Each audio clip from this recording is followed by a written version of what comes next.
صلو علیہ وآلہ۔ آپ نے فرمایا اگر میرے ایک ہاتھ میں سورج اور دوسرے ہاتھ میں چاند رکھ دیں گے تب بھی میں اپنے مقصد اعلیٰ سے باز نہ آؤں گا۔ وہ اپنا سا منہ لے کر رہ گئے، لیکن ایک شب مشکل مولا کا تلواریں اور نیزے لیے محاصرہ کیا۔ اسی لمحے جبرائیل امین کو ارشاد ہوا کہ تم پیارے محمد کے پاس ہجرت کا پیام لے جاؤ۔ آپ صلی اللہ علیہ وآلہ وسلم نے اپنے بستر مبارک پر حضرت علی کرم اللہ وجہہ کو آرام کرنے کی ہدایت فرمائی اور اہل قریش کی تمام امانتیں سپرد کیں اور فرمایا صبح ہوتے یہ ساری امانتیں پہنچا دو۔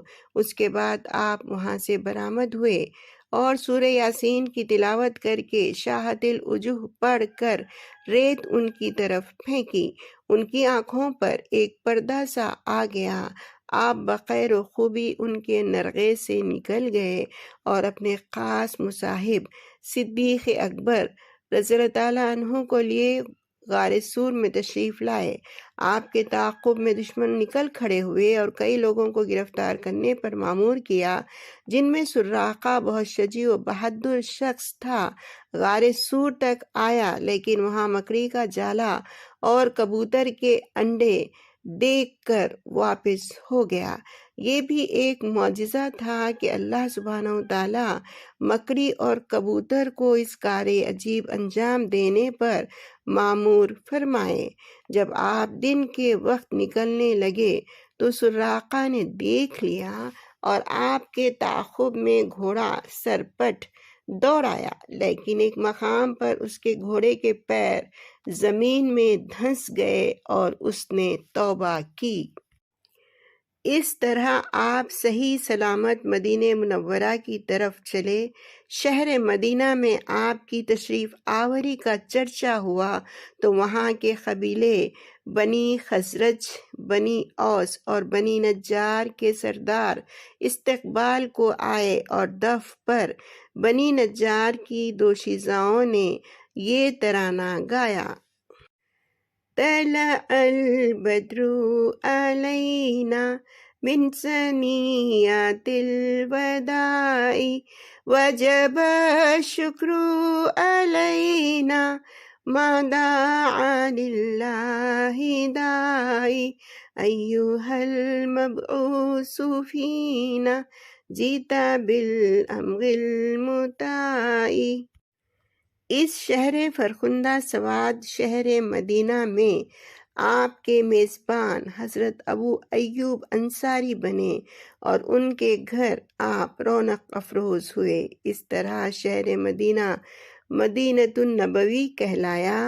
آپ کی ملکوتی اور آسمانی بادشاہت قائم ہوئی۔ کئی غزوات اور سرایا درپیش ہوئے جس میں مشہور جنگ بدر، جنگ احد، جنگ خندق اور جنگ حنین ہیں۔ جب اسلامی سلطنت کو وسعت ملی، آپ کے سپہ سالار حضرت علی کرم اللہ وجہہ نے درِ خیبر کو ایک ہاتھ سے اکھاڑا اور قلعہ خیبر فتح ہوا۔ وہاں کے شرفاء نے آپ کی ضیافت کی اور ایک یہودن زینب نے زہر دیا۔ مرہب پہلوان کو حضرت علی کرم اللہ وجہہ نے پچھاڑا۔ قوانین اسلامی اور آئین محمدی نافذ ہونے لگے اور آپ کا محل مبارک شریعت کدہ بن گیا۔ یہاں 10 سال تک کئی مہمات سر ہوتی رہیں اور صلح حدیبیہ، جس کو فتح مبین سے تعبیر کیا گیا، کا ان مہمات میں خاص واقعہ رہا۔